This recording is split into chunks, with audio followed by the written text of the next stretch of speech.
તો મિત્રો રાજ્યમાં વાદળછાયા વાતાવરણ વચ્ચે હવામાન વિભાગ દ્વારા આજે પણ 6 જિલ્લામાં માવઠાની આગાહી કરવામાં આવી છે। આ વિશે વિગતવાર જાણીએ તો રાજ્યમાં હવામાન વિભાગની આગાહી વચ્ચે 23 ફેબ્રુઆરીના રોજ ભરૂચ, ગાંધીનગર, અમદાવાદ, મહીસાગર અને અમરેલી સહિતમાં કમોસમી વરસાદ ખાબક્યો હતો। તો અમદાવાદમાં દિવસભર વાદળછાયા વાતાવરણની સાથે સિંધુ ભવન રોડ, ગોતા, સાંદલોડિયા અને એસજી હાઈવે જેવા વિસ્તારમાં ઝાપટા પડ્યા હતા। રાત્રિના પણ પ્રહલાદનગર, સરખેજ, એસજી હાઈવે અને જીવરંજની સહિતના વિસ્તારમાં વરસાદ નોંધાયો હતો અને આજે પણ હવામાન વિભાગ દ્વારા 6 જિલ્લામાં કમોસમી વરસાદને લઈને યલો એલર્ટ આપવામાં આવ્યું છે, જેમાં સાબરકાંઠા, અરવલ્લી, મહીસાગર, છોટાઉદેપુર, દાહોદ અને પંચમહાલમાં હળવા વરસાદની આગાહી કરવામાં આવી છે। મહત્વનું છે કે શિયાળાના અંતે અને ઉનાળાની શરૂઆતમાં માવઠું થતાં લોકોને ફેબ્રુઆરીમાં એકસાથે ત્રણેય ઋતુનો અનુભવ થઈ રહ્યો છે। આજે પણ અમદાવાદના દરેક વિસ્તારમાં વાદળછાયું વાતાવરણ જોવા મળી રહ્યું છે। વહેલી સવારથી ઠંડો પવન અને ભેજવાળું વાતાવરણ જોવા મળ્યું હતું, જેના કારણે ધુમ્મસ સર્જાતા વિઝિબિલિટી ઘટી ગઈ હતી। બીજી તરફ લખતરથી મળી રહેલા સમાચાર અનુસાર લખતરમાં મોડી રાત્રે વરસાદી ઝાપટા પડ્યા હતા। આ અંગે વધુ જાણીએ તો સુરેન્દ્રનગરના લખતર તાલુકામાં ગત મોડી રાત્રે કમોસમી વરસાદી ઝાપટા પડ્યા હતા। વાતાવરણમાં અચાનક પલટો આવતા કડુ, ઓળક, માલિકા, તરમણિયા અને કળમ સહિતના ગ્રામ્ય વિસ્તારોમાં સામાન્ય વરસાદ નોંધાયો હતો। તેમજ મિત્રો આ વરસાદની આગાહીને લઈને ખેડૂતોમાં ચિંતાનો માહોલ જોવા મળી રહ્યો છે। આ વિશે વધુ જાણીએ તો હવામાન વિભાગના જણાવ્યા અનુસાર આજે રાજ્યમાં વાવાઝોડા જેવી સ્થિતિ સાથે માવઠાની શક્યતા છે। ઉત્તર ગુજરાતના બનાસકાંઠા, સાબરકાંઠા અને અરવલ્લીમાં માવઠું વરસી શકે છે, જ્યારે દક્ષિણ ગુજરાતના ભરૂચ, તાપી, સુરત, નર્મદા અને છોટાઉદેપુરમાં પવન સાથે હળવા ઝાપટાની આગાહી કરવામાં આવી છે। આ ઉપરાંત સૌરાષ્ટ્ર અને કચ્છના ભાગોમાં પણ કમોસમી વરસાદની પૂરેપૂરી શક્યતા છે, જેના પગલે ખેડૂતોમાં ચિંતાનો માહોલ જોવા મળી રહ્યો છે।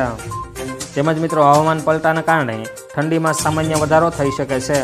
આ અંગે વધુ જાણીએ તો આજથી એટલે કે 16 ફેબ્રુઆરીથી રાજ્યમાં હવામાન પલટાશે અને વાતાવરણ મુખ્યત્વે શુષ્ક રહેવાની શક્યતા છે।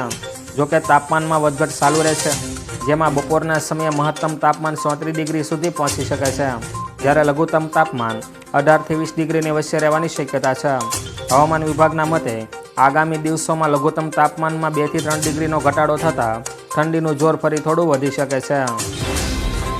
તેમજ મિત્રો દેશ દુનિયાના મહત્વના સમાચારો પર નજર કરીએ તો તુષાર ગેલાણી આપઘાત કેસમાં મોટો ખુલાસો। આ વિશે વિગતવાર જાણીએ તો તુષાર ગેલાણી આપઘાત કેસમાં સુરત પોલીસે બ્લેકમેલિંગ કરનાર પ્રેમિકા પૂનમ ભદૌરિયાની ધરપકડ કરી છે।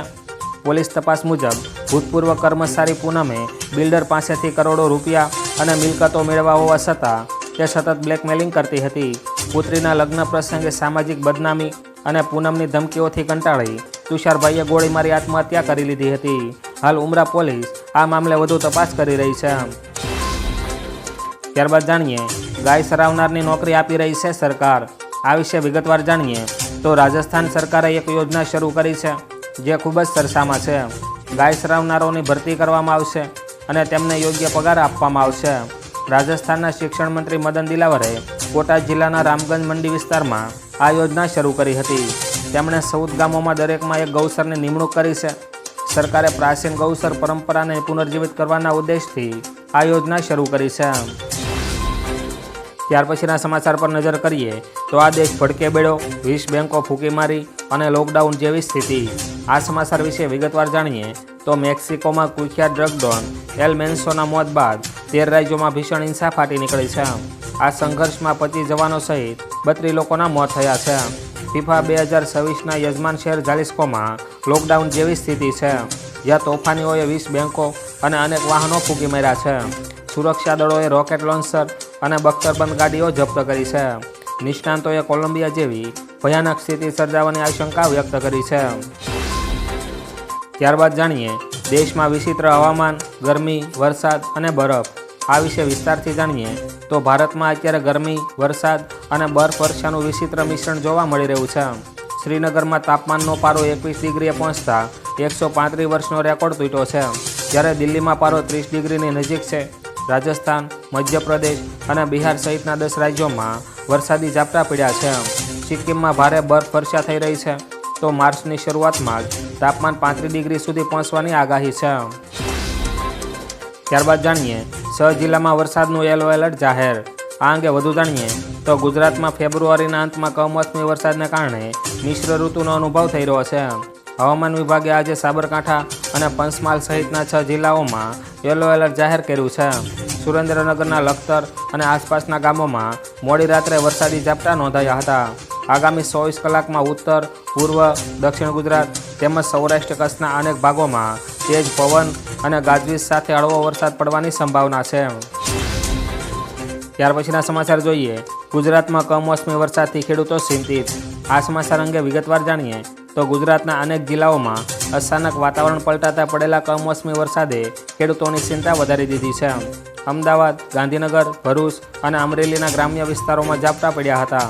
લણણી માટે તૈયાર ઊભા ઘઉં, જીરું, ચણા અને તુવેર જેવા શિયાળુ પાકને ભારે નુકસાનીની ભીતિ છે. જો વરસાદ ચાલુ રહેશે તો તૈયાર માલ સડી જવાની અને કાળો પડી જવાની શક્યતાથી જગતનો તાત ડરથી ફફડી રહ્યો છે.